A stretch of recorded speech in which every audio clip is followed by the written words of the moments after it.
ভারতের বিপক্ষে 2 ম্যাচের সিরিজের প্রথম টেস্টের আগে আলোচনায় ছিল চেন্নাইয়ের উইকেট কেমন হতে পারে উইকেটে তা নিয়ে ছিল নানা জল্পনা কল্পনা।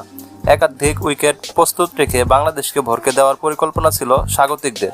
তবে টস জয়ের মধ্যে দিয়ে ফের উল্টো ভারতকে চমকে দিল বাংলাদেশ কাপ্তান নাজমুল হোসেন শান্ত।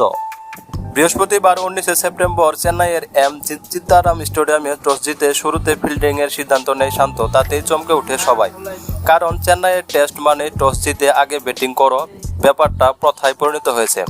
ধারণা করা হচ্ছিল সেখানে আজ শুরু বাংলাদেশ ভারত প্রথম টেস্টেও যে দল টস জিতবে আগে ব্যাট করবে, কিন্তু নাজমুল হোসেন দীর্ঘ 42 বছরের রীতি ভেঙে যেন সবাইকে চমকে দিলেন। টাইগার কাপ্তান টস জিতে নিলেন ফিল্ডিং।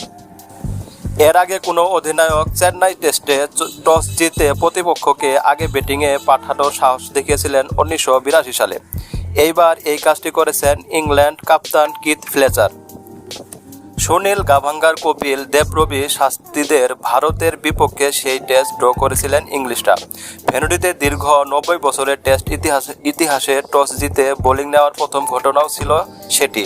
নাজমুল আজকের সিদ্ধান্তটি দ্বিতীয়। অবশ্য ভারতের অধিনায়ক রোহিত শর্মাও জানিয়েছিলেন আজ তিনিও টস জিতলে ফিল্ডিং নিতেন।